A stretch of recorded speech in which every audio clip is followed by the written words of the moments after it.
সন্তান জন্মগ্রহণ করলি ডান কানে আজান বাম কানে ইকামত, ডান কানে আজান বাম কানে ইকামত। আপনি বলবেন আমি আওয়ামী লীগ আজান দেব না, আপনি বলবেন আমি বিএনপি আজান দিব না, আমি বলবো আপনি মুসলমান আজান দিতে হবে। আমি বলবো আপনার নাম মুসলমান, আপনার কোরআন বিধান সংবিধান আপনাকে আজান দিতে হবে। আজান দিবেন, ইকামত দিবেন, এমনটা না যে বাহিরে দাঁড়িয়ে আজান দিবেন, কানের মধ্যে আস্তে আস্তে করে দিবেন। যদি পুরুষ মানুষ না থাকে মহিলারা দিবে, সমস্যা নাই। পুরুষ মানুষ না থাকলে কারা দিবে? তা 2 নম্বর পাওনা কি সন্তানের? কথা বলেন, 2 নম্বর পাওনা কি? ডান কানে আজান যাদের সন্তান এখনো হয় নাই, যারা অবিবাহিত, যারা বিবাহ করে নাই, তাদের কাছে পাবে একটা জন্মের আগে, আর বিবাহের আগে, আর বিবাহের পর বাচ্চা হওয়ার পর সন্তান পাবে। এই শুরু হয়েছে ডান কানে আজান বাম কানে ইকামত। একবার সন্তানটা যখন 7 দিন হবে তখন তার সুন্দর একটা নাম রাখতে হবে। আল্লাহর নবী সাল্লাল্লাহু আলাইহি ওয়াসাল্লাম বলেন, ইদা উরিদা লাহু ওয়ালাদুন ফালইউহসিন ইসমুহু। যখন কোন মুসলমানের ঘরে সন্তান জন্ম নেয় 7 দিনের দিন তার সুন্দর একটা নাম রাখবেন। আল্লাহর নবী সাল্লাল্লাহু আলাইহি ওয়াসাল্লাম বলেন, আহাব্বুল আসমাই ইলাল্লাহ, আল্লাহ তাআলার নিকট সবচেয়ে মহব্বতের নাম, সবচেয়ে ভালোবাসার নাম হচ্ছে আব্দুল্লাহ, আব্দুর রহমান। আব্দুল্লাহ, আব্দুর রহমান। আল্লাহ নবী সাল্লাল্লাহু আলাইহি ওয়াসাল্লাম বলেন, ও দুনিয়ার মুসলমান, ও দুনিয়ার উম্মত, তোমার কাছে আমার উম্মত, আমার উম্মতের প্রজন্ম তোমার কাছে সুন্দর একটা নাম পায়, কিন্তু তুমি তার নাম রাখলা টোনা টুনি, তুমি তার নাম রাখলা রনে, তুমি তার নাম রাখলা খবন, তুমি তার নাম রাখলা আকাশ বাতাস ঝর্ণা তারা মণি মুক্তা। আল্লাহ রাব্বুল আলামিন বলেন, আম্বিয়া আলাইহিমুস সালাতু ওয়াস সালামদের নাম আছে, ওয়ালিল্লাহিল আসমাউল হুসনা, আল্লাহ সুন্দর সুন্দর নাম আছে। ইন্না লিল্লাহি তাআলা 99 ইসমা, আল্লাহর 99টা নাম আছে। এর মধ্য থেকে কত মানুষের নাম রাখলা তুমি তা না দেখিয়া নবীদের নাম, ওলিদের নাম, এভাবে পীর সাহেবদের নাম, সাহাবাদের নাম, কত নাম আল্লাহর নামের আগে যদি আব সংযুক্ত করে তুমি নাম রাখতে, এই নামের প্রভাব তোমার সন্তানের উপরে পড়তো। তার নামেও আমরা ঠিক নাই, নামে ঠিক আছি আমরা, নামেও আমরা ঠিক নাই, নামের মধ্যে ভেজাল আছে। আল্লাহ নবী সাল্লাল্লাহু আলাইহি ওয়াসাল্লাম বললেন, একজন বাচ্চা যখন দুনিয়াতে ভূমিষ্ঠ হয় 7 দিনের দিন আপনার কাছে সুন্দর একটা নাম পায়।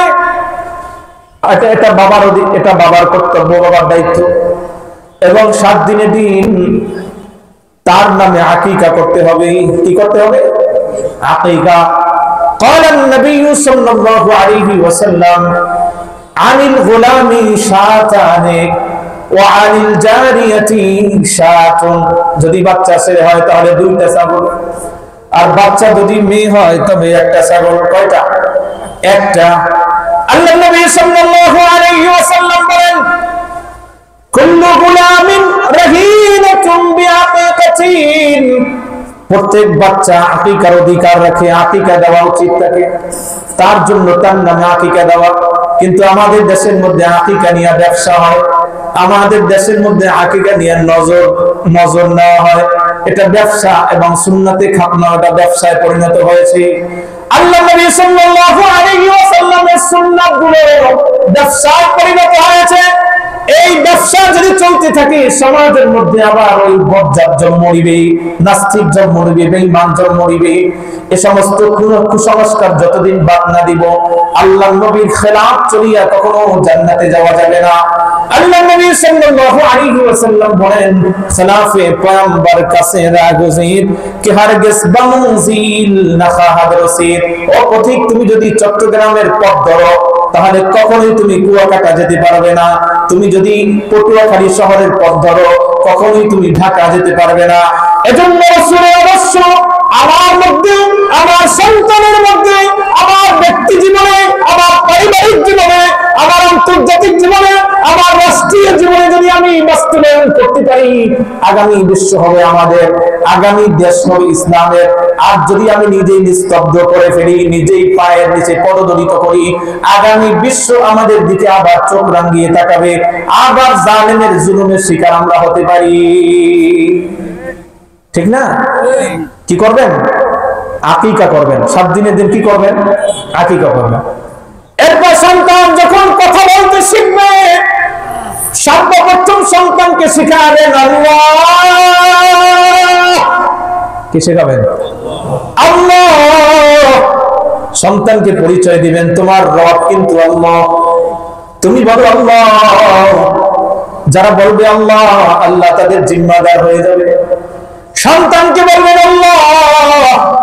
সন্তান যখন পরিপূর্ণ কথা বলবে, তাকে শিক্ষা দিবেন লা ইলাহা ইল্লাল্লাহ, একাত্মবাদ শিক্ষা দিবেন।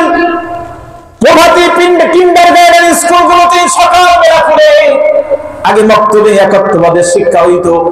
প্রভাতে সকালবেলা একাত্মবাদের আলান হয়, আশহাদু আল্লা ইলাহা ইল্লাল্লাহ। ঘুমানোর সময় একাত্মবাদের আলান হয়। সন্তানকে ঘুমানোর সময় শিখাবেন আল্লাহুম্মা বিসমিকা আমুতু ওয়া আহইয়া। ও বাবা, তুমি আল্লাহর নামে ঘুমাতে যাও, আল্লাহর নামে যেন মৃত্যুবরণ করলা। সন্তান যখন আবার ঘুম থেকে জাগ্রত হবে, তাকে বলবেন ও বাবা তুমি উঠো, সুবহে সাদেক হয়ে গিয়েছে। 10টা পর্যন্ত ঘুম নয়, ঘুমের টাইম শেষ। আল্লাহর বিধান আসসালাহ খায়রুম মিনান নাওমের আওয়াজ আসছে, তুমি উঠে যাও।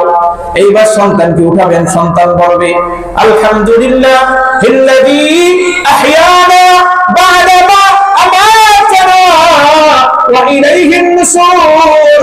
আল্লাহ, আমিও মরছিলাম, আমার বাবাও মরছিল, আমরা সব মরছিলাম, গোলামের ঘরের গোলাম সব মরছিলাম, তোমার নামই তো মরছিলাম, তুমি জাগ্রত করেছো। এমনও হতে পারে এই মেডিকেল কলেজে একজন যুবক রাত্রি ঘুমিয়েছে, সকালবেলা আর উঠে নাই, জাগ্রত হয় না। দিনের বেলা রাত্রিবেলা যখন ঘুমাবে, সকালবেলা জাগ্রত করার মালিককে, সকালবেলা জাগ্রত করার মালিককে আল্লাহ পাক রব্বুল আলামিন যদি জবানটাকে সকালবেলা বন্ধ করে দেয়, জবান দিয়ে কথা বলতে না দেয়, কোনো ডাক্তারের ক্ষমতা নাই আপনাকে কথা বলাবে। এজন্য জবান দিয়ে সর্বপ্রথম কার নাম উচ্চারণ করব? রব্বুল ইজ্জাতের নাম যদি উচ্চারণ করেন, আল্লাহ পাক রব্বুল আলামিন বলেন সারা দিন বরকত দিয়ে আমি ভরপুর করে দিব।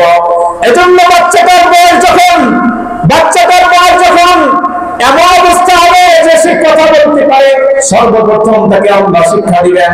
এবং যখন একটু বেশি বলতে পারবে, তখন তাকে লা ইলাহা ইল্লাল্লাহ শিক্ষা দিবেন, তাকে শিষ্টাচার শিক্ষা দিবেন, তাকে আদব কায়দা শিক্ষা দিবেন। তাকে বলবেন বড়দের সাথে বেয়াদবি না, মাল্লাম ইয়ারহাম সগীরানা ওয়া লাম ইউআক্কির কাবীরানা ফালাইসা মিন্না। যে বড়দেরকে সম্মান করে না, যে ছোটদেরকে স্নেহ করে না, রাসূল বলেছেন সে আমার উম্মত না। বাচ্চাদেরকে নবীদের জীবনী পড়াবেন, নবীদের জীবনী শোনাবেন। বাচ্চাদেরকে ছোট্ট হাসানের ইতিহাস শোনাবেন, বাচ্চাদেরকে ছোট্ট হুসাইনের ইতিহাস শোনাবেন, বাচ্চাদেরকে হযরতে ওমরের জিহাদি জীবন শোনাবেন, বাচ্চাদেরকে হযরতে ওসমানের দানশীল জীবনী শিখাবেন, শোনাবেন। বাচ্চাদেরকে হযরতে আবু বকরের সাহাবাত রাসূলের সাথে এগুলো শিক্ষা দিবেন। তা না বাচ্চাদেরকে মোবাইলে কার্টুন দেখায়া, ফিল্ম দেখায়া, টিভি দেখিয়া নিজেও নষ্ট হয়, বাচ্চাদেরকেও নষ্ট করে। এরপর ওই বাচ্চাই তো একদিন বাবা মাকে ঘর থেকে বের করে দেয়। এরপর সন্তান যখন 7 বছরে উপনীত হবে, আল্লাহ নবী বিশ্বনবী সাইয়্যিদুল মুরসালিন রাহমাতুল লিল আলামিন বলেন মুরু আওলাদাকুম বিসসালাতি ওয়া হুম আবনাউ 7 সিনিন। বাচ্চার বয়স যখন 7 বছর হবে, তখন তাকে নামাজের আদেশ করবে। ও ভাই, আপনার ঘরে যদি আগুন লাগে, আপনার বাচ্চাকে আপনি সেভ করবেন কিনা? ঘরের মধ্যে যদি আগুন লাগে, আগে বাচ্চারে বাঁচায়। হায়, দুনিয়ার মধ্যে বাচ্চার চাইতে আর কেউ আল্লাহ রাসূলের পরে বাচ্চাকে বেশি ভালোবাসে। ঘরের মধ্যে যদি আগুন লাগে, আপনি বাচ্চাকে সেভ করার জন্য পাগল হয়ে যান। আপনি ফায়ার সার্ভিসে ফোন করেন, পানি করে ক্রন্দন করেন, কিন্তু আপনার বাচ্চা, আপনার পুত্রবধূ, আপনার সন্তানটা, আপনার ঘরের সাবালিকা, আপনার ঘরের সাবালক যে নামাজ পড়তেছে না, ওই যে আল্লাহ তাআলা বললেন কু আনফুসাকুম ওয়া আহলিকুম নারা, নিজে বাঁচো, পরিবারকে জাহান্নামের আগুন থেকে বাঁচাও। নিজে বাঁচনা শুরু না, এমন আছে হাজী সাহেব নামাজ পড়ে 5 ওয়াক্ত কিন্তু ঘরের মধ্যে পড়ে না 1 ওয়াক্ত। হাজী সাহেব পর্দা করে কিন্তু ঘরের ম্যাডামে পর্দা করে না। হাজী সাহেব ঠিক মতো সবকিছু করে কিন্তু তার ঘরের মেয়েটা বেপর্দায় চলাফেরা করে। তার ঘরের মেয়েটা অবাধে যে কোনো ছেলের সাথে এখানে সেখানে চলে যায়, আছে কিনা? এজন্য আল্লাহ পাক রব্বুল আলামিন বলেন লিমা তাকুলুনা মা লা তাফআলুন, যা তুমি করো না তা অন্যকে কেন বলো? 7 বছর যখন সন্তানের বয়স হবে, সন্তানকে নামাজের কথা বলবেন, নামাজের শিক্ষা দিবেন। সন্তানকে 10 জন সাহাবীর নাম মুখস্থ করাবেন, সন্তানকে 10 জন নবীর নাম মুখস্থ করাবেন, সন্তানকে কোরআনের ছোট্ট ছোট্ট সূরাগুলো শিক্ষা দিবেন, সন্তানকে তাহজিব তামাদ্দুন আখলাক আদর্শ নবীওয়ালা জিন্দেগি শিক্ষা দিবেন, সন্তানকে আদব কায়দা শিক্ষা দিবেন, জায়গা বজাগায় যে দোয়াগুলি আছে সন্তানকে শিক্ষা দিবেন। এই সন্তান যদি বড় হয়ে যায়, এমন শিক্ষা যদি পায়, সন্তান আপনার জন্য কি করবে এটা আমি একটু পরে বলতেছি, বলি আমি বয়ান শেষ করে দিব। সন্তানের বয়স কত বছর হলে নামাজের কথা বলবেন? قال النبي صلى الله عليه وسلم, আল্লাহ নবী বলেন ওয়াজরিবু আলাইহিম, সন্তানকে যদি প্রয়োজন হয় একটু রাত করবেন। সন্তান তো শুরু থেকে আপনি গড়তেছেন, একটু রাত করবেন, একটু প্রহার করবেন। যদি নামাজ না পড়ে 10 বছর বয়স যখন হবে তাকে নামাজের জন্য একটু প্রহার করবেন। সন্তানকে বলবেন কিয়ামতের ময়দানে কঠিন মুসিবতের দিনে আফদালু মা ইউহাসাবু বিহিল আবদু ইয়াউমাল কিয়ামাতিস সালাহ, কিয়ামতের দিন সর্বপ্রথম নামাজের হিসাব হবে। সন্তানকে বলবেন নামাজ অন্তরের প্রশান্তি, সন্তানকে বলবেন নামাজ রোগ মুক্তি, সন্তানকে বলবেন নামাজ আত্মার শান্তি, সন্তানকে বলবেন নামাজ আখিরাতের মুক্তি, সন্তানকে বলবেন নামাজ কবরের আযাব মাফ করে দিবে, সন্তানকে বলবেন কিয়ামতের ময়দানে আমলনামা ডান হাতে দিবে, সন্তানকে বলবেন বাবা যদি তুমি নামাজ পড়ো বেগাইরে হিসাব তোমাকে আল্লাহ জান্নাত দিয়ে দিবে। কিয়ামতের ময়দানে কিছু লোক জাহান্নামে চলে যাবে, অন্য লোকেরা জিজ্ঞেস করবে মা সালাকাকুম ফি সাকার, ও আবুল হোসেন ভাই ও আব্দুল করিম ভাই, দুনিয়াতে আমার সাথী তো তুমি ছিলে, তুমি কেন জাহান্নামে যাও? উনি বলবে ক্বালু লাম নাকু মিনাল মুসাল্লিন, আমি দুনিয়াতে নামাজি ছিলাম না, আমার সন্তানও নামাজি ছিল না। 10 বছর বয়স থেকে সন্তানকে নামাজ শিক্ষা দিবেন, নামাজের জন্য প্রহার করবেন। আজ থেকে প্রতিজ্ঞাবদ্ধ হবেন যে ঘরের মধ্যে নামাজ থাকবে, যে ঘরের মধ্যে তেলাওয়াত থাকবে, যে ঘরের মধ্যে জিকির থাকবে, যে ঘরের মধ্যে আল্লাহর নাম জপবে, এই ঘরের মধ্যে আল্লাহ পাক রব্বুল আলামিন সম্পদের মধ্যে বরকত দিবেন, সময়ের মধ্যে বরকত দিবেন, রিজিকের মধ্যে বরকত দিবেন, সন্তান সন্ততিতে বরকত দিবেন। এটা সবচেয়ে বাস্তব প্রমাণ হচ্ছে হুজুরেরা বেতন কম পায় কিন্তু বরকত অনেক বেশি। হুজুরেরা পালসার গাড়ি কেমনে চালায়, এত টাকা কোথায় পায়?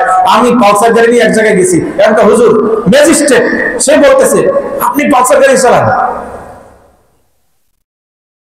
হুজুর গাড়ি নিয়ে আসছে, দেখছেন একজন হুজুর আসছে, প্রধান অতিথি সাহেব গাড়ি নিয়ে আসছে। হালালে বরকত, হারামে বরকত নাই। বলেন হালালে বরকত, হারামে বরকত নাই। যেই ঘরের মধ্যে আল্লাহ পাক রব্বুল আলামিনের হুকুম থাকবে, রাসূলের আদর্শ থাকবে, সেই ঘরের মধ্যে ভরপুর বরকত দিবেন কে? জোরে বলেন বরকত দিবেন কে? আল্লাহ রাব্বুল আলামিন বরকত দান করবেন। এরপর নবী আলাইহিস সালাতু ওয়াস সালাম বলেন সন্তানের বয়স 11-12 থেকে শুরু হলো। এখন সন্তানের উপর আদেশ হচ্ছে আল্লাহ পাক রব্বুল আলামিনের ইকরা বিসমি রাব্বিকাল্লাযী খালাক, খালাকাল ইনসানা মিন আলাক, ইকরা ওয়া রাব্বুকাল আকরাম। ইসলামের সর্বপ্রথম বাণী মুহাম্মদুর রাসূলুল্লাহর কাছে সর্বপ্রথম ওহী হেরা গুহার মধ্যে জিবরিল আমিনের মাধ্যমে। আল্লাহ রাব্বুল আলামিন বললেন ইকরা, হে মুসলিম, হে মুমিন, তোমাকে পড়তেই হবে। ইকরা, তোমার জীবনের সর্বপ্রথম বাণী হবে ইকরা, তোমার রাসূলের সর্বপ্রথম বাণী হবে ইকরা। পড়তে হবে, পড়ো পড়ো। কি পড়বা? ইংরেজি পড়বা না অঙ্ক পড়বা, বিসিএস পড়বা নাকি ফিল্মের গাইড পড়বা? কয় না, ইকরা বিসমি রাব্বিকাল্লাযী খালাক, যিনি তোমাকে সৃষ্টি করেছে তার নামে পড়বা। কি পড়বা? কেন পড়বা? তোমার নামাজের জন্য পড়বা, তোমার রোজার জন্য পড়বা, তোমার কিরাতের জন্য পড়বা। কতটুকু পড়বা? কয় ফাকরাউ মা তায়াসসারা মিনাল কোরআন, যেখান থেকে সহজ হয় সেখান থেকে পড়বা। কেমনে পড়বা? আল্লাহ পাক রব্বুল আলামিন বলেন ওয়ারাত্তিলিল কুরআনা তারতিলা। কেন পড়বা? খায়রুকুম মান তাআল্লামাল কুরআনা ওয়া আল্লামা, সর্বশ্রেষ্ঠ কিতাব এজন্য পড়বা, সর্বশ্রেষ্ঠ স্রষ্টা পাঠিয়েছেন এই জন্য পড়বা, সর্বশ্রেষ্ঠ নবীর উপরে নাযিল হয়েছে এই জন্য তুমি তেলাওয়াত করবা। সর্বশ্রেষ্ঠ শহরে মক্কাতুল মুকাররমা মদিনাতুল মুনাওয়ারায় নাযিল হয়েছে এই জন্য পড়বা। সর্বশ্রেষ্ঠ উম্মতের উপরে নাযিল হয়েছে, তুমি তো উম্মত এজন্য তুমি তেলাওয়াত করবা। এতে নাই 2,500 3,000 5,000 টাকা দিয়ে 3 দিন প্রাইভেট করে, আর হুজুরে আসে মৌলবী একদিন না আসলে কাম হয়ে যায় 500 টাকা দিয়া, এরপর দৈনিক দিন হাজিরা। হুজুর আপনি আসলেন না কেন, পড়ালেন না কেন? ওই যে একজন চলে যায়, আসে ঠিক মতো আসে না, তাকে কোনো কাউন্টার দেয় না, হুজুরকে বাড়ি বারবার কাউন্টার দেয়। হুজুরকে নরম পাইছে, হুজুর মানুষ নরম। এখন আর হুজুররা নরম নাই, কথা বলেন, এখন গরম। দেখেন না এক হুজুরের বক্তব্য 25 লক্ষ লোক মিলে একাত্রে শুনেন। মহব্বত ভালোবাসা আছে না নাই? কথা বলেন আছে না নাই? আছে। এজন্য সন্তানকে কোরআনের শিক্ষা দিতে হবে। সন্তানকে কোরআন শেখানোর সবচেয়ে বড় উত্তম জায়গা হলো মাদ্রাসা নাকি স্কুল? কথা বলেন। আমাদের দারুল উলুম খাদিমুল ইসলাম কওমি মাদ্রাসায় গত বছর থেকে আলহামদুলিল্লাহ নুরানি নার্সারি খোলা হয়েছে। এখানে আমাদের সুন্দর ব্যবস্থাপনা আছে। আপনার সন্তানকে রাসূলের আদর্শে আদর্শবান, রাসূলুল্লাহ সাল্লাল্লাহু আলাইহি ওয়াসাল্লামের আদর্শবান যদি বানাতে চান, আমি শেষ করব না চলব? আচ্ছা, রাসূলের আদর্শে যদি আদর্শবান বানাতে চান তাহলে মাদ্রাসাগুলোতে চলে যান। বুড়া কালে বৃদ্ধ অবস্থা যদি বার্ধক্য অবস্থায় সন্তান থেকে হাদিয়া পেতে চান, সন্তানের ভালোবাসা মহব্বত পেতে চান, তাহলে সন্তানকে রাসূলের আদর্শ শেখান। এই শিক্ষাগুলো দুনিয়ার জমিনে মাদ্রাসাগুলোতে দেওয়া হয়। এজন্য আদর্শ শিক্ষা প্রাথমিক পর্যায়ে নার্সারি, নুরানি, প্রথম দ্বিতীয় তৃতীয় ক্লাসে যেই পড়াগুলো পড়ানো হয়, এই পড়াগুলো যদি প্রাথমিক শিক্ষা একজন শিক্ষার্থী শিখে, একজন মুসলমানের বাচ্চা শিখে, এই মুসলমানের বাচ্চা কখনো তার মা বাবার সাথে বেয়াদবি করবে না। এই মুসলমানের বাচ্চা অন্তত হারাম খাবে না। এই মুসলমানের বাচ্চা মুরব্বি দেখলে সম্মান করবে। এই মুসলমানের বাচ্চা নাস্তিক হবে না। এই মুসলমানের বাচ্চা জঙ্গিবাদী মৌলবাদী বলে গালি দিবে না। এজন্য আজকে গলিতে গলিতে মাদ্রাসা, আজকে ভবনে ভবনে মাদ্রাসা, নাস্তিক মুরতাদদের মাথা কালো হয়ে গেছে। আরো হবে মাদ্রাসা, আরো দরকার। আল্লাহর নবী বিশ্বনবী সাইয়্যিদুল মুরসালিন বলেন, এমন মহিলাকে বিবাহ করবে তাজাওয়াজুল ওয়ালুদ, যেই মহিলা বেশি সন্তান দেয়, ফাইন্নী মুকাসিরুম বিল উমাম, কিয়ামতের ময়দানে আমি উম্মত নিয়ে গর্ব করব। তাহলে সন্তান যদি বেশি হয়, মাদ্রাসা বেশি দরকার আছে কিনা? আগের দিনের সিস্টেম বর্তমান জামানার সিস্টেম ভিন্ন। আগের দিনে একজন হাফেজে কোরআনের কাছে 40 জন 50 জন একত্রে লেখাপড়া করত। একজন লোকের কাছে ইয়াজদাহম দাওয়াজদাহম, এরপরে এই জামাতগুলি একজন আলেমের কাছে পড়তো। এখন জামানায় 10 জন নিয়ে একজন বসে থাকে, তাও হয় না। কারণটা কি? ওই যে গোড়ায় ভেজাল। গাছের গোড়ায় পানি না দিলে গাছে ফল ধরে, গাছের গোড়ায় পানি না দিলে গাছে ফল ধরে না। যেমন কর্ম তেমন ফল। লাগাইছে আম সারা খাইতে, লাগাইছে হচ্ছে আপনার তেঁতুল গাছ, খাইতে চায় আম, হবে বলেন? হবে না। এজন্য বাচ্চাদেরকে আমাদের মাদ্রাসায় ভর্তি করবেন ইনশাআল্লাহ। আমাদের মাদ্রাসায় নুরানি নার্সারি জামাত আছে, অঙ্ক আছে, আমাদের মাদ্রাসায় হিফজ বিভাগ আছে, আমাদের মাদ্রাসায় অন্যান্য বিভাগ, কওমি বিভাগ, মিশকাত পর্যন্ত আছে ইনশাআল্লাহ। প্রসিদ্ধ মাদ্রাসা। এই মাদ্রাসার সেহবাদ বরকত অন্যান্য মাদ্রাসার তুলনায় একটু বেশি, কারণ এখানে উলামায়ে কেরামের পদচারণ সবসময় হয়। প্রাইভেট মাদ্রাসাগুলোর তুলনায় আমাদের মাদ্রাসায় অন্যান্য উলামায়ে কেরাম যত আছেন বিশ্বের বরেণ্য উলামায়ে কেরাম এখানে